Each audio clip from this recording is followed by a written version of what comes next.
Well, good morning, America. Welcome to another episode of your favorite history show, the Sons of History podcast. I'm your co-host, and my counterpart is over there. How you doing, man? I'm well. I feel like having a bit of a deja vu. Yeah, I know. And just for those who it's your first time listening, his name is Alan Joaquim. I wanted him to say his name himself, but you know. That's cool. I mean, I don't want to steal that little thunder radio that voice, you get. so. Hey, I appreciate that. But you actually worked in radio. I did. Stevens and Pruitt. Those were some KLOL 101. That was the best radio station, best talk show in the country. Well, yeah. I mean, it blew everybody away here in Houston, which is a very large city. So that's for sure. Yeah, speaking of deja vu, we are wearing our same clothes. I'd like to think that my facial hair has grown out to the same length that it was. You're wearing the same clothes that you were. We had a bit of a mishap. Yeah, but I just realized I didn't. I got a little bit of gruff. I was clean shaven on our when we did the episode. Well. Hopefully no one notices on the audio version. I have a different mug too. The one I was using is dirty. Okay, well, that's deja vu. It's not exactly how you remember it, but it's just familiar enough. Yeah, we had a little bit of a mishap. You sent over your video stuff, but before you did, you're like, hey, I'm not hearing any sound. And I was like, well, go ahead and send it anyways. And if I can't hear anything, then we'll just have to redo our intro and our exit as we do separate. But yeah, everything is as it is. Obviously, we're doing this actually a week later. I just got back from Washington, D.C. That was a great time. Thanks for asking. Well, I just got back from San Antonio. My trip was out of this world. Yeah, it was. You took some photos of the Ring of Fire. Yep. I went to the path for the solar eclipse. Took some pretty cool pictures, but not as cool as some of the ones you took from your. No, and yeah, I had a great time. Did you happen to do a séance or anything to try to bring up the spirit of Johnny Cash? No, but the folks that I stayed with in outside of San Antonio, they had a little Stonehenge-looking seating area. It was made out of the same. Well, at least looked like the same granite. It wasn't as tall, but yeah, that we did call it Stonehenge place, something, Stonehenge. Yeah. Did he write a song? Did he write a song called Stonehenge? Who? Johnny Cash. I don't know. I played What Pink. Hold on. No. See, I thought of playing Ring of Fire, but I decided I wanted to play Pink Floyd Eclipse from the Dark Side of the Moon. So interesting. Hey, I got a quick question. Can you hear anything that I'm saying? yes.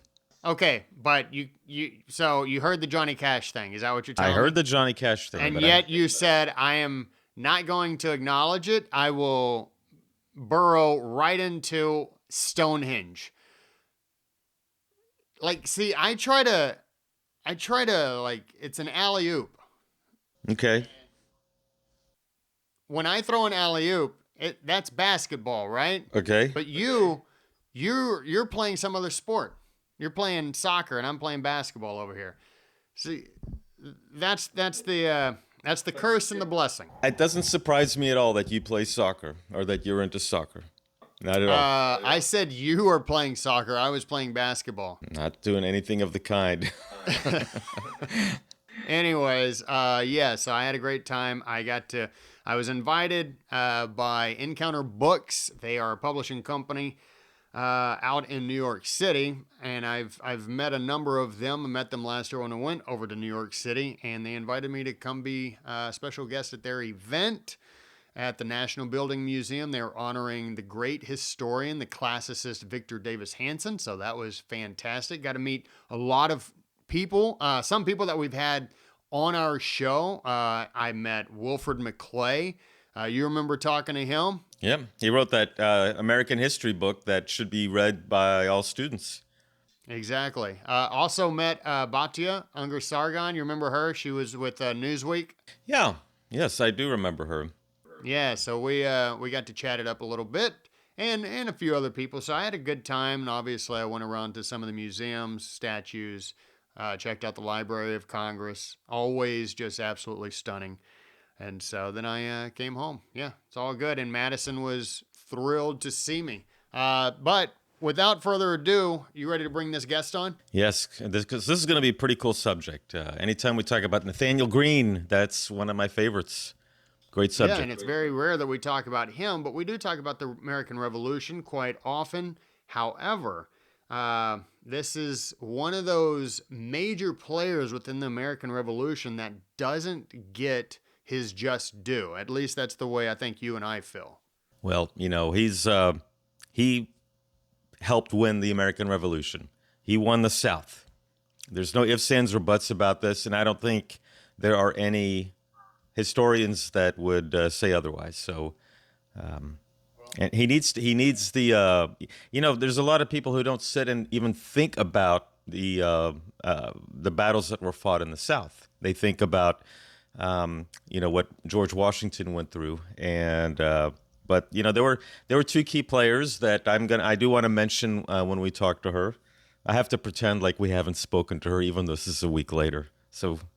Forgive me on that part, but I've always stated that there were two generals in the American Revolution that won the war for us: Benedict Arnold in the North and Nathaniel Greene in the South. So Yeah, and it'll be interesting when you quote unquote ask her that question. yes, I can't wait to Yes. hear what she has to say. Exactly. All right. Well, ladies and gentlemen, our very special guest is Salina Baker. She is an award winning historical fiction author and American Revolution and Victorian America historian. She is presented at events such as History Camp, our friends over at Valley Forge, as well as authors of the American Revolution Congress at Washington Crossing Historic Park. Her latest book, which is the topic of our conversation, is entitled The Line of Splendor, a novel of Nathanael Greene and the American Revolution. So without further ado, we've got Salina Baker on the line. Yes, we do. Salina, how are you doing? Good, good. Thanks for having me, guys. I really appreciate it. We're happy to have you. We can't wait to have this conversation. We love discussing the American Revolution and just the various people who played a role in it, for good or for ill. I know Alan has an affinity for traitors like Benedict Arnold. He's a big fan. I don't understand it. I don't get it. I don't want to get it. But Hey, nonetheless, I have made no such moves towards people like Alger Hiss or the Rosenbergs, but come on, Benedict Arnold, he got shafted, in my opinion. Congress wasn't cool to him, and Gates and was it Gates and Ethan Allen took all the credit for his work. So yeah, of course I'm gonna be, you know, I don't. Yeah, hey, listen, I believe in forgiving Judas. So there you go. well, okay. Yeah, whatever. I don't think he got shafted. I thought he got shot twice in the same leg. He did. Yeah, there we go. Yeah, but he got shafted by our guys. Oh, we're I know a talking. lot of people that are sympathetic toward Benedict Arnold, so you're in good company. Yeah, there you go. We're all talking metaphorically, of course. Yes. Hey, so Selena, my first question regarding Nathaniel Greene is, how did Nathaniel Greene go from being a Quaker to helping win the Southern Theater, or winning the Southern Theater of Operations in the Revolutionary War? And also, while you're at it, regarding the Quaker aspect of him, tell us a little bit as well about his upbringing. He was born in Rhode Island, and he was the fourth son of a Quaker preacher and a prosperous businessman.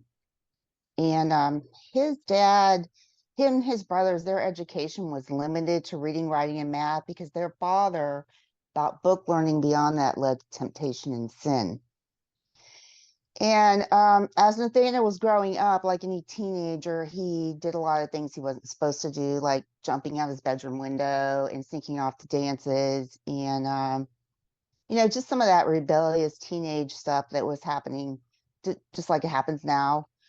What he did do that really got him in trouble was when he was 31, he went to a place in Connecticut, a questionable place, as the Friends called it.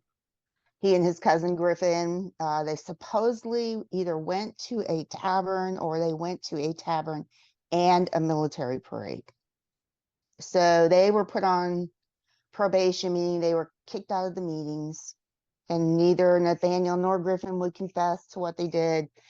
And then he also started using legal words that were kind of military like. He was trained in doing some legal things because of the business he helped his father run. And he went to plays. These things were definitely looked down on by the Quaker community. Very interesting. So how did he go from, because Quakers are more of not the violent type. So how did he go from saying I'm a Quaker and then jumping into I'm going to get involved in this war? He mostly, like everybody else at the time, he was outraged by the acts that Parliament were passing, and interfering with colonial autonomy. And one of the things that set him off was he and his brothers owned a ship called Fortune, and a British naval officer named William Duddingston confiscated the Fortune for smuggling, which they were smuggling. They were trying to avoid the Navigation Act taxes. So when Duddingston did that, Nathanael Greene sued him, which is another thing the Quakers didn't approve of. This was one of the incidences that led to the burning of the Gaspee in June 1772. He was accused of participating, but he did not participate. But they threatened to arrest him and send him to London for trial. So he was set off by this. And then as things began to roll and these different acts began to happen, he just got more and more involved with the outrage throughout the colonies.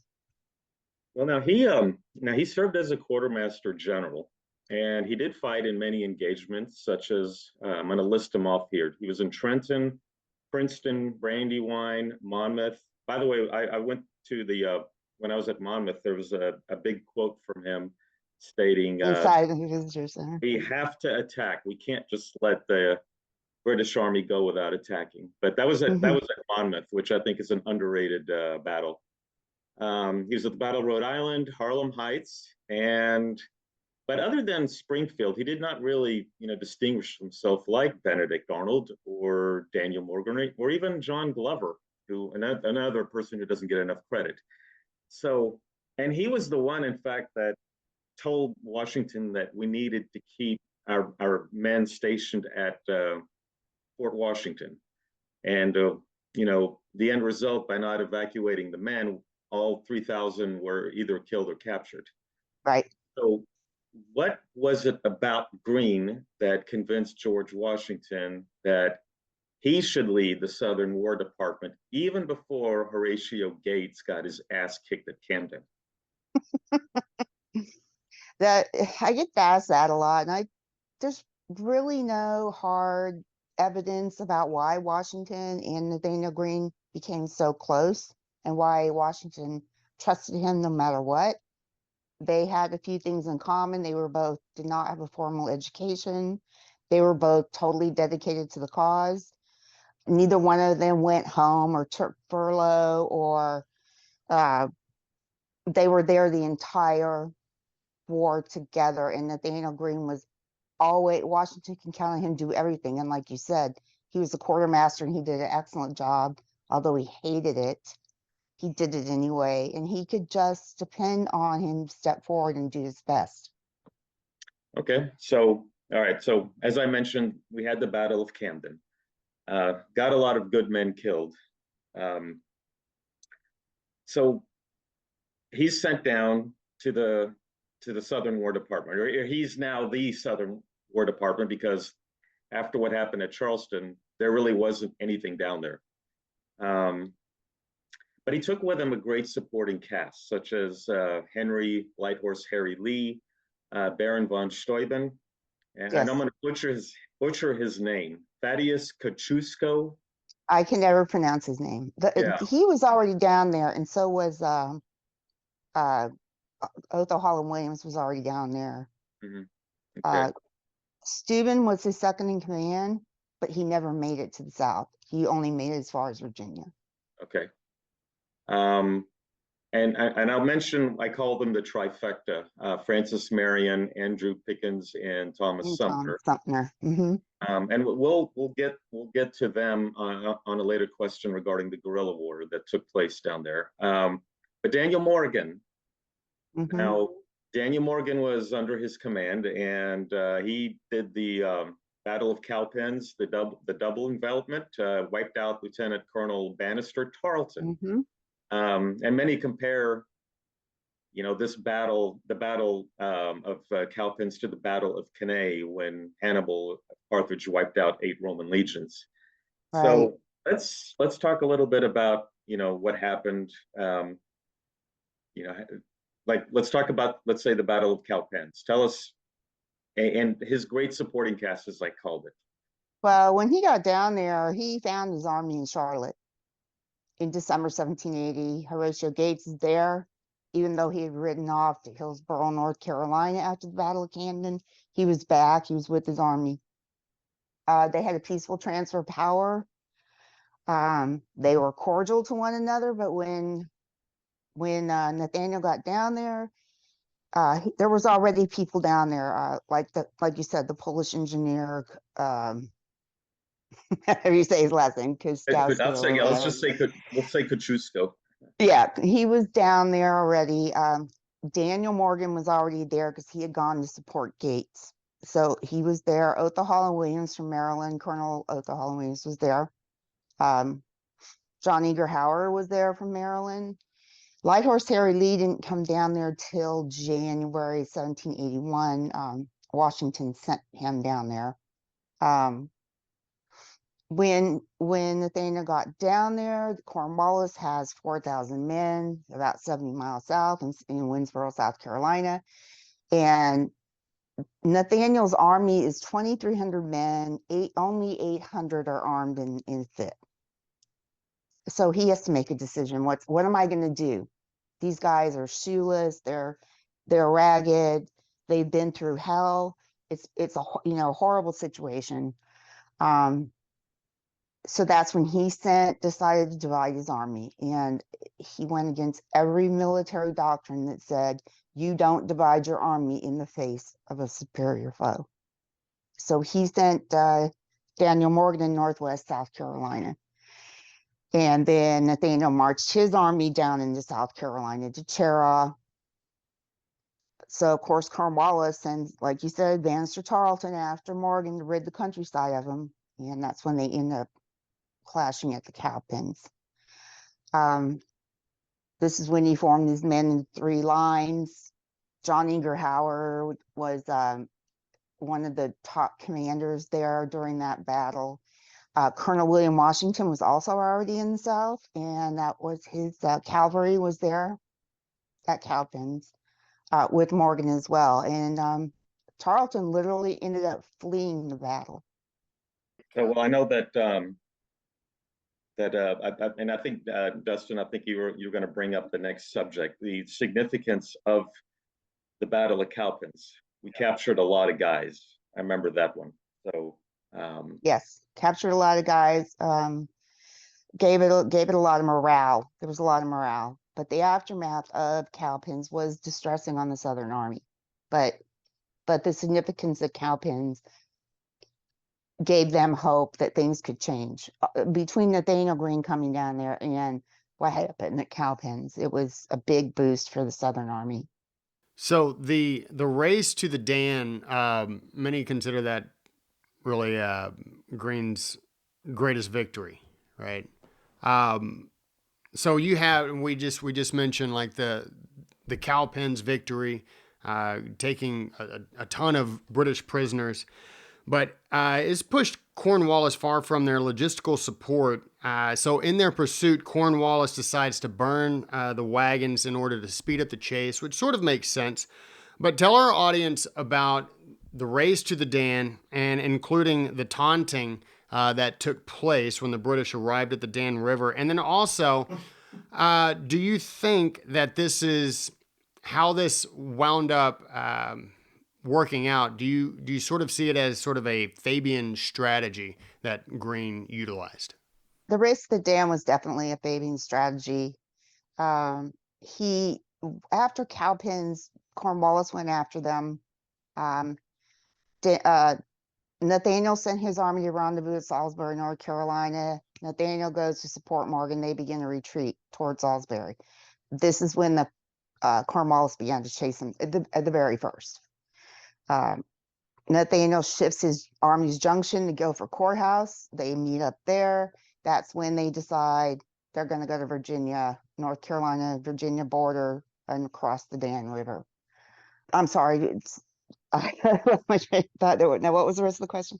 Oh, it was, yeah. I mean, if you think it was the Fabian strategy, but sort of explain what the race to the Dan was all about. They went there to preserve their army. They felt like they could get some rest when they went across into Virginia. That they might be closer to some supply lines when they went into Virginia. The thing that they were worried about, though, was leaving the Carolinas and having the Patriots, the civilian Patriots militia, think that they had abandoned them. So they had to weigh those two things to make a decision. Was it more important for Nathaniel to preserve his army and give himself a chance to breathe and think about what to do next? Or was it more important to say, we're leaving the Carolinas and hopefully everybody knows we'll be back? So he decided it was more important to rest his army after everything that had happened. You know, they did this retreat from Cowpens all the way to Guilford Courthouse. It was exhausting. There were battles along the way, minor battles along the way. And he knows Cornwallis's army is exhausted and starving as well because he's burned his baggage train. They don't have tents. They're scrounging for food, and I think it was a excellent decision on his part because Cornwallis couldn't get across the Dan at his army. Nathanael Greene had taken every boat in the Roanoke Valley when Cornwallis pulled up to the Dan River in February 1781, and he couldn't get across. Was there taunting involved? There was taunting involved. There was always taunting involved. Every time Cornwallis tried to cross a river that Greene's army had already crossed, there was always taunting involved.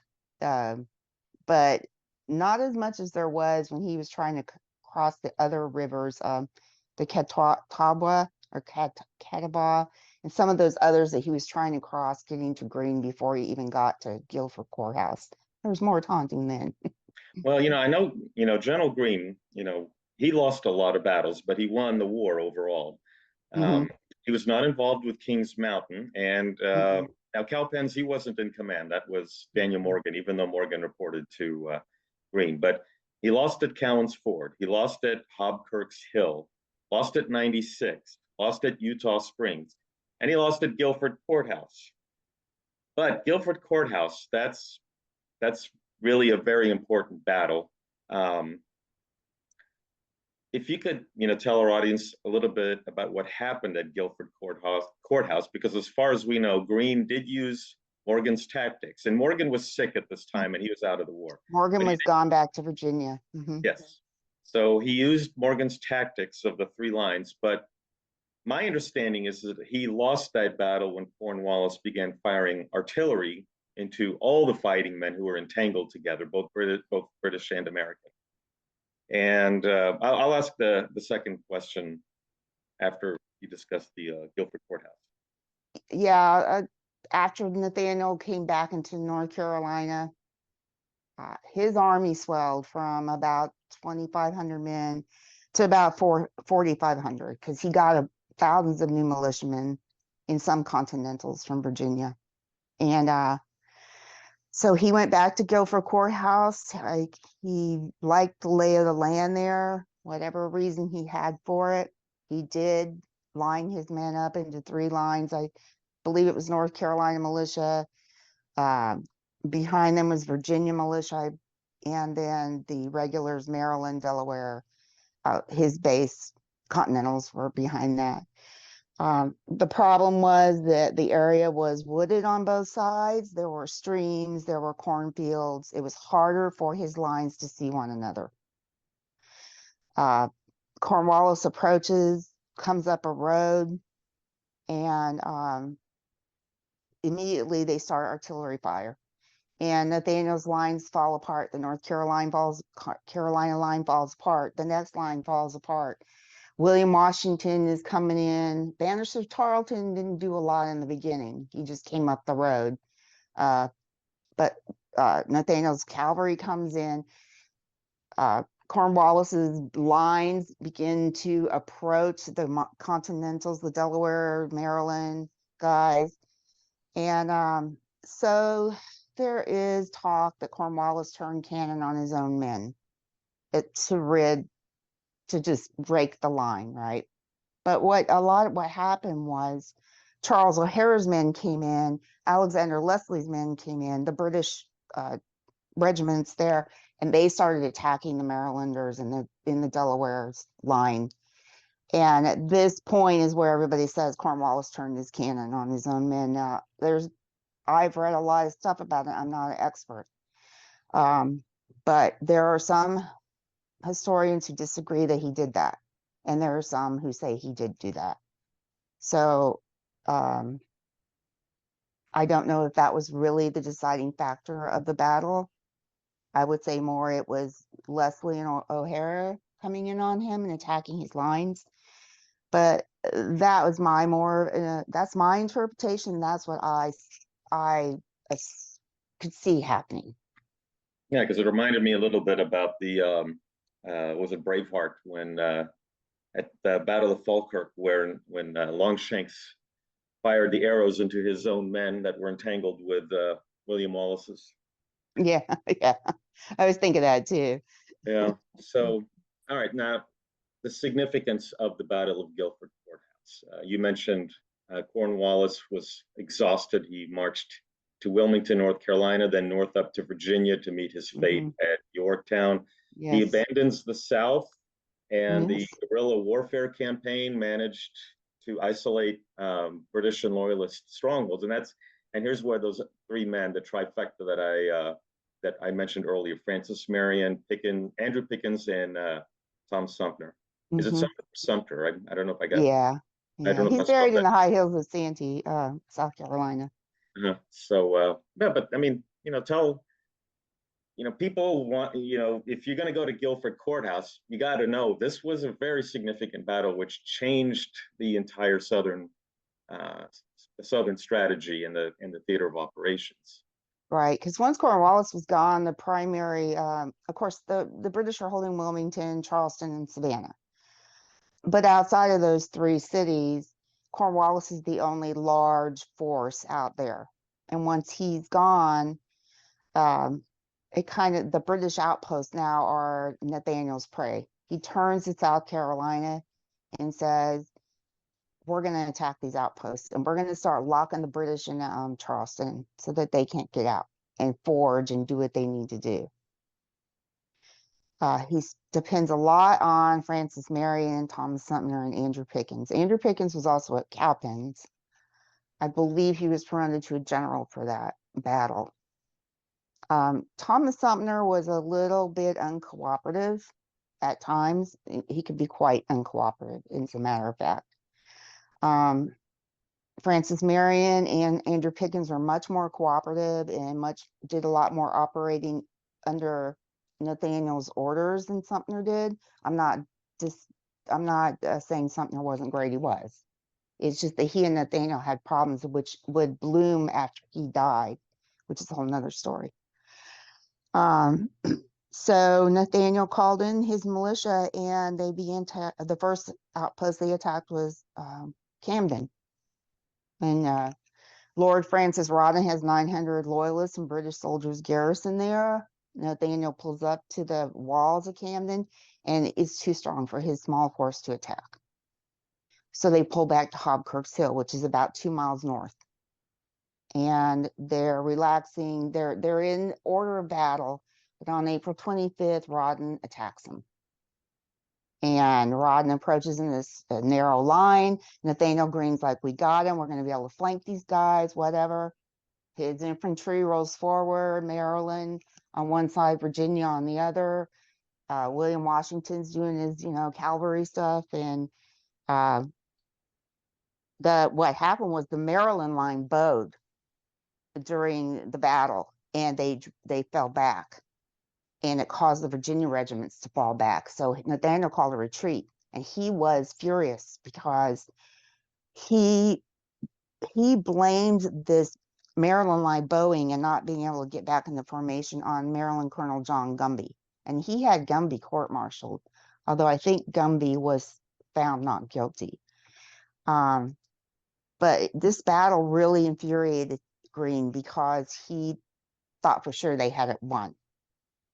But he didn't stop. He sent Light Horse Harry Lee and Francis Marion to start attacking all the different outposts, Fort Mott, Fort Granby. Sumter was attacking Fort Granby as well. Then in May of 1781, Nathaniel himself attacks 96. And they don't really attack. They pull up to 96. And this is in western South Carolina. There's a fort there called the Star Fort. There's another fort there, and it's a town, and it's a fortified town. He pulls up with his army. They've been marching through horrible rain. It's been a long march. And they begin the siege. And Kiskowski, his engineer, and I said it wrong again, started laying out trenches right away. They pretty much started right away. And he laid the person out too close. And immediately, the commander of 96, Colonel John Kruger, sends this bunch of guys out there to attack him. And so they start over again and start the trenches further back. And every night, Kruger sends guys out there to attack Nathanael Greene's sappers. And they lose their equipment and they get killed. And there's mosquitoes during the day. And it's just a horrible, exhausting situation. Well, Nathaniel finds out that Lord Francis Rawdon is coming up from Charleston, and he's marching toward 96 to put a stop to this. But at this point, communication's been cut off between 96 and Charleston because of Nathaniel's relentless sending out the militia to stop these little groups of foragers or this or that and the other. So Kruger doesn't know Rawdon's coming, not at first. Nathaniel needs to get the siege going and get it done. It's not going good. Finally, he realizes that it's useless after a month. He says, we're leaving, we're retreating. Here comes Rawdon. He's going to be here any day. His guys say, we don't want to. We want to attack. And he lets him do it. And he said, you got to be a volunteer. I'm not risking my whole army. So he has a forlorn hope. They attack Star Fort, the walls of the fort, and it's terrible. Kruger sallies forth a couple of times. The guys are attacked. They're killed. Nathaniel calls a retreat because so many guys have already died. And Rawdon pulls up to 96 a couple days later. Now, I am the belief, but I want to get your opinion on this. Is it safe to say that, the United States was saved by Benedict Arnold in the first 4 years of the Revolutionary War, Nathaniel Greene the last 4 years of the Revolutionary War, and George Washington from the end of the Revolutionary War until the end of his second term? What do you think? Agree, disagree? What are your thoughts? Do I agree that could have happened? That's my assumption, that Benedict Arnold saved the country in the first 4 years of the war, Greene the last 4 in Washington. Because I feel like every person, all three of those men were at the right place at the right time. Because Washington, I think any of our guys could have, I think any of them could have won the war. Because Washington, his tactics were not the best. And it wasn't his idea to go to Yorktown. He wanted to attack New York. Yeah, I know So Rochambeau and those guys want to do that. Yeah. yeah, so I'm not I'm not going to sit there and say that Washington won the Revolutionary War himself without the efforts of Arnold and Greene, but because of his placement as the commander in chief, that when he submitted his resignation and went back to his plantation, um, that his behavior, the Cincinnati behavior, the way he just quit. He didn't become the king. He didn't become the president, but he was there when it became obvious that the Articles of Confederation were not working. We needed something a little bit stronger. All three men were at the right place at the right time. That's my belief. What are your thoughts on that? Do you feel anything different? Do you think that that has merit? I mean, someone in your position, what do you think? What are your thoughts on? On what I think it would have gone differently than what you've just said, or do I agree with what you just said? That's the question. That's the question. I want to know what's in your head. What are your thoughts? Wow, I didn't get a chance to think about that at all. See, that's Mike Wallace or Ted Koppel. That's the kind. Yeah, thanks there. Um, You think Alan's I getting? agree with the Washington part for sure. Washington wasn't that great with tactics. I think he was a good leader as far as people liked him or believed in him. Um, uh, but I don't think Washington won the war either. And Benedict Arnold was on his way to possibly doing the first 4 years of the war, winning that. He was on his way. Um, you do know Nathanael Greene oversaw the tribunal of John Andre, right? Yes, Okay. he was there. He Um, was there for that one. I couldn't help say that. Nathaniel Greene, if any general could have won the last 4 years of the war, it was him, especially if he had been the commander in chief of the army.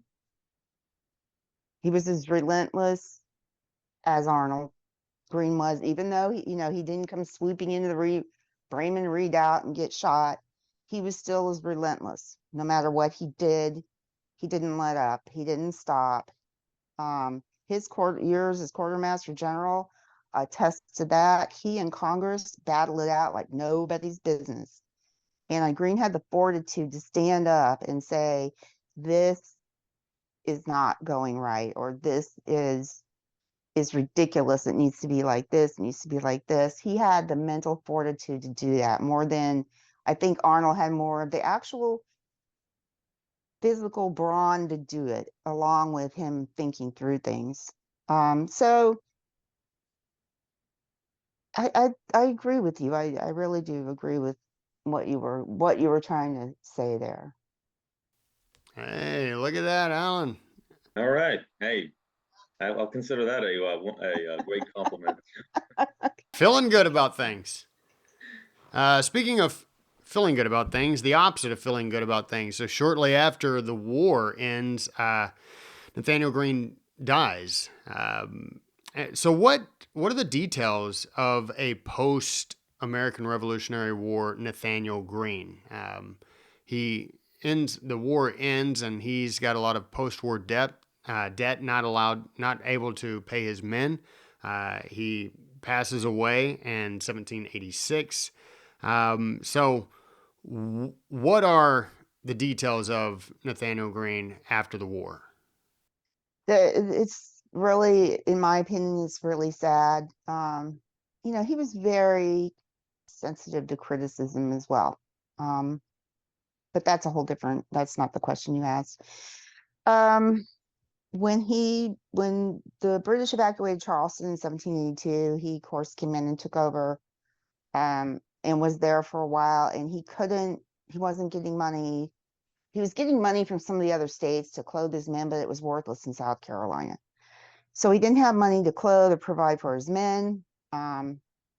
He got some notes from the Robert Morris, the superintendent of finance, to spend, and permission from Benjamin Lincoln, who was the Secretary of War, to buy clothes for his troops through whoever he could find down in Charleston. So he does this, and he finds this Charleston. Only one person will sell him army clothes. This is this guy named John Banks. He's a merchant. He's a speculator. Nathaniel says, okay. John Banks, Nathaniel pays him some money. John Banks takes the money and he speculates with it. Well, it somehow involves the British and tea from the West Indies and just some, I can't remember the exact same details right off the top of my head. Congress finds out that Banks has speculated this money, and they don't send any more money to Nathaniel. They won't pay Banks creditors. Banks says, I'm not giving you any more provisions or clothing for your army, General Greene, until I get a guarantee. What does Nathaniel do? He signs a guarantee for 30,000 pounds. He doesn't have this money, but he's thinking he's going to get it possibly after the war. Although he really should have known better, considering no one's getting paid. That I can't speculate on exactly what he was thinking, because we don't know. But what he was thinking was, I need to take care of my army. We know this. So he went to these extremes to do this by signing a 30,000 pound note. Well, John Banks ends up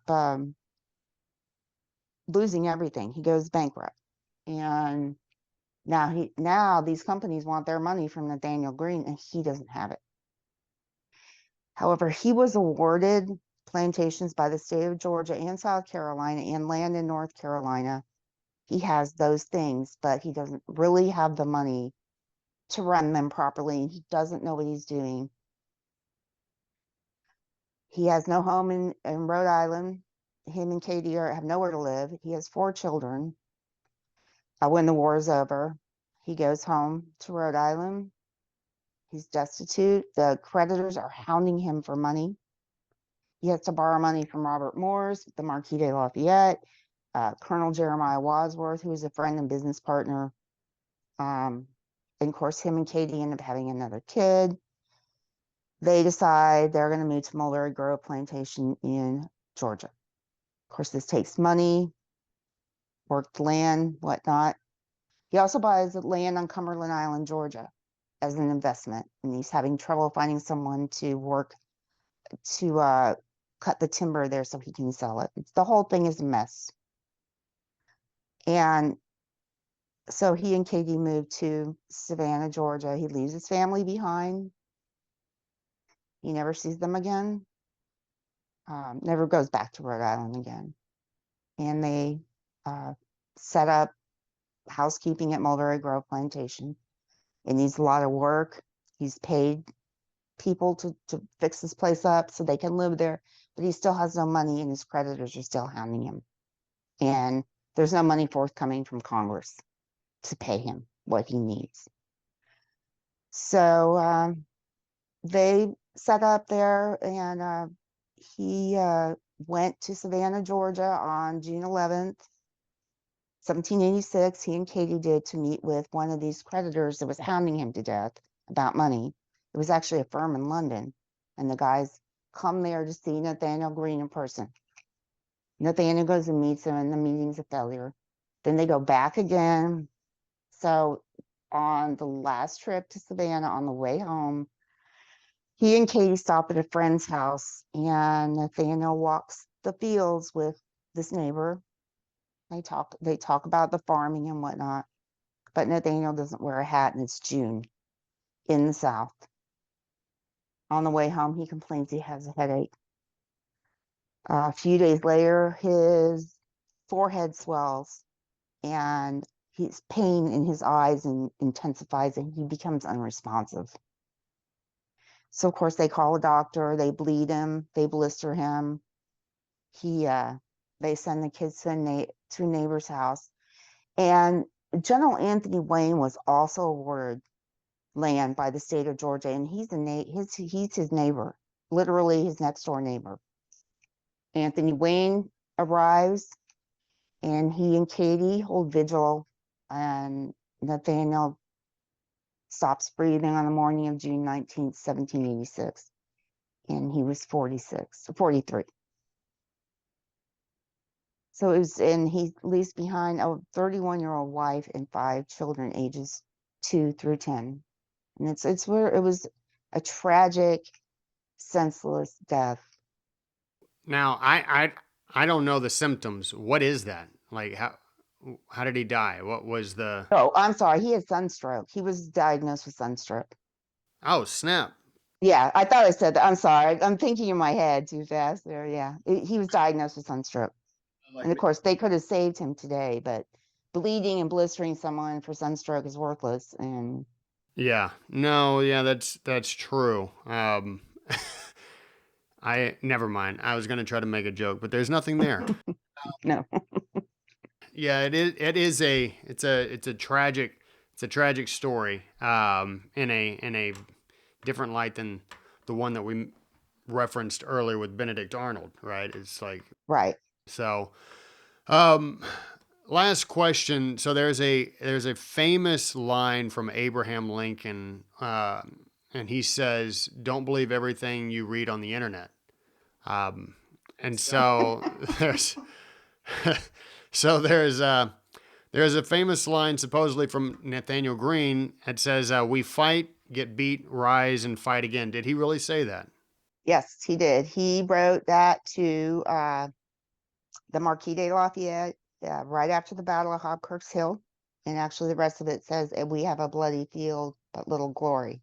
Most people don't know that part of the line or don't repeat it. He also wrote the same thing to one of the French ministers of that was here in the United States.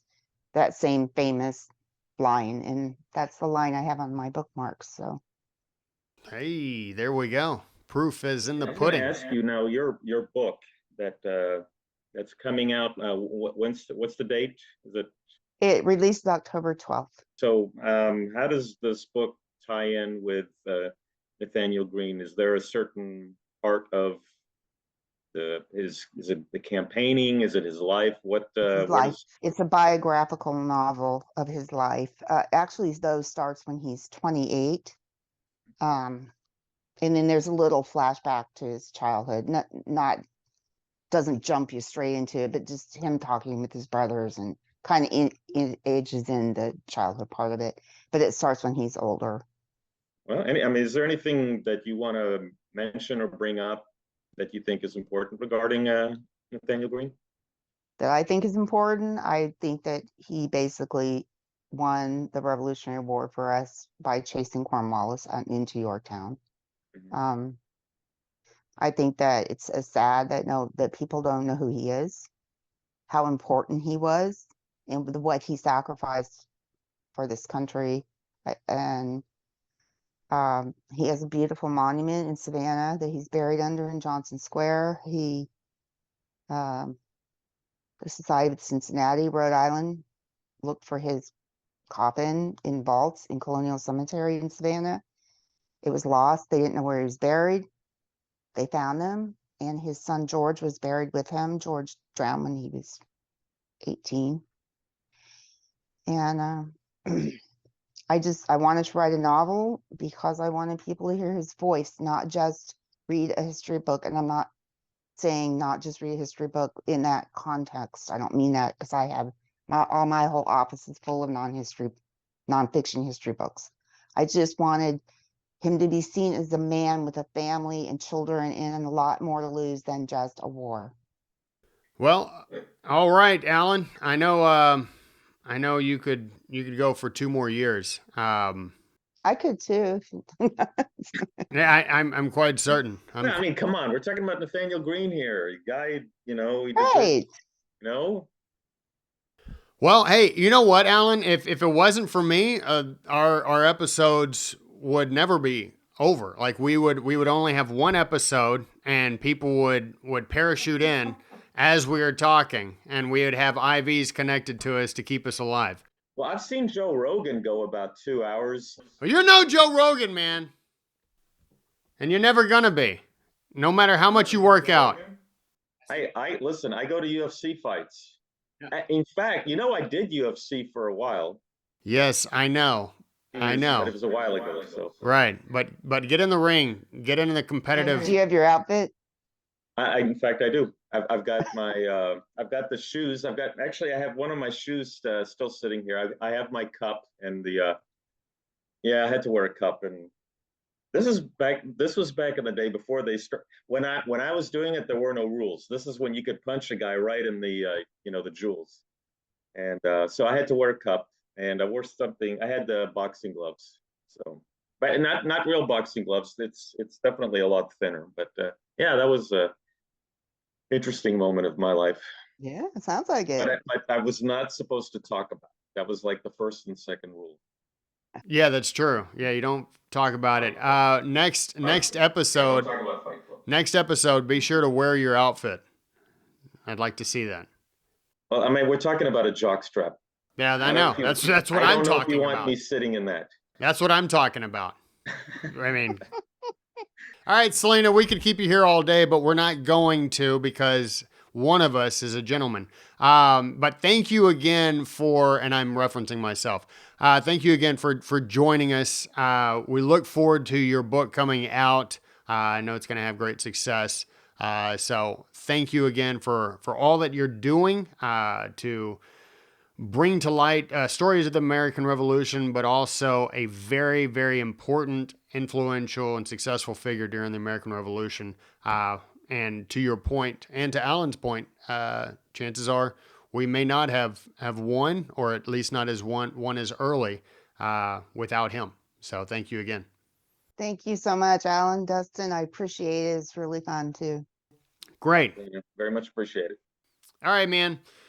Always good. And I really hope that a lot of people that have listened to this episode, maybe they've heard of Nathanael Greene, or maybe there's a number of people who've never heard of Nathanael Greene, and now they have an appreciation for somebody who played such a pivotal role in the overall victory of the American Revolution for our side, of course. Well, it's not talked about enough, and I am glad that Miss Baker is writing this book because people need to know a lot more about who Nathanael Greene is. He is barely mentioned in the movie The Patriot with Mel Gibson. There were a lot of players in that war that didn't, in my opinion, didn't get enough credit. Nathanael Greene was one of them, and what's funny is that Daniel Morgan should have been mentioned a lot more because he's the one who won the Battle of Cowpens. So, those two guys worked well together, and they did she confirmed the Fabian strategy. They worked well with Washington and worked well with Nathanael Greene because he knew that Cornwallis was a very powerful general. That he was a very smart general. He knew how to win battles. So rather than he didn't take him on until he knew he had enough muscle to take him on, and even then, Cornwallis still won, and that was at Guilford Courthouse. Yeah, and it's Nathanael Greene. It not only, and I think a lot of people are like, well, how did the man feel about him? The man being Washington. George Washington loved Nathanael Greene. Huge fan. And you can find a lot of writings, like even if you check out Ron Chernow's book on Washington, there's a lot of Nathanael Greene mentioned in there. So just a great general. Sadly, he died so early after the war was over. And you'd like to see that he got all of the debts and everything taken care of, but such is life, such is death. So what do you do? Yeah, he didn't live long enough to see the Constitution or his friend Washington being elected president. Yeah, missed a lot, fought for a lot, missed a lot, and you got to wonder how he felt seeing how things were going under the Articles of Confederation. To die and perhaps thinking, we just fought this war and we won. It was a miraculous undertaking and outcome, and now it looks like things are not really going to pan out. So yeah, to your point, not getting to witness the creation of the Constitution, and then Washington taking the helm, and then everything panning out from there. So yeah, it's interesting, but I guess you'll never obviously know how he felt after that. But yeah, good stuff. Well, ladies and gentlemen, that book, The Line of Splendor, has recently come out. Go check it out. Go buy it on Amazon. Do our good friend Salina Baker a favor, and that will do. I wish you had perhaps something else to say, but I don't want to hear it because I got to get out of here, man. I love you, but I got to go. I love you too. I'm going to be rooting. Who are we playing? The Rangers? Yeah. Yeah, I'll be rooting for the Rangers. Sorry. No, don't apologize, man. Don't apologize. I don't need your apology. I don't need your sympathy. Much like Is that a song? I don't know, but it's a phrase. Well, the Pink Floyd Eclipse song is still a better song, no matter what you throw at me. Then Johnny Cash's Ring of Fire. Well, okay. Now, I don't think so. no. Okay, you're right. I'm going to give Johnny Cash the credit. I do love Johnny Cash. I love the Cash. Ring of Fire. Yeah. Yeah, you're welcome. So, and I love Pink Floyd, but no, Johnny Cash, he takes first place. He takes first prize. Yeah, but see, I never saw Johnny Cash in concert. I did see Pink Floyd in concert. Yeah, did you see the pig fly across the... I did, and I saw them at the Houston Astrodome in 1987. I think it was Halloween 1987. Oh, wow. Yeah, my folks didn't know I was in town. I was going to A&M at the time. I drove into Houston, stayed with some friends, went to the concert. Yeah, Then definitely went back worth to going school. to. That's an experience. Yeah, Mom and Dad didn't know I was close by, so. Well, what Mom and Dad don't know won't hurt them, right? As oh man, I forgot his name. The guy who played Fonz on Happy Days. Henry Winkler? Henry Winkler says on Tommy Boy, not Tommy Boy. A water boy. Water Boy. Knew it ended with boy. What mama don't know won't hurt her. Waterboy is probably one of the greatest sports movies. Better than Rudy. Better than... Absolutely. There's no doubt about it. Yeah. Great movie. All right, man. I will chat with you later. Have a great week. You too. Take care, bud. All right, man. Bye-bye.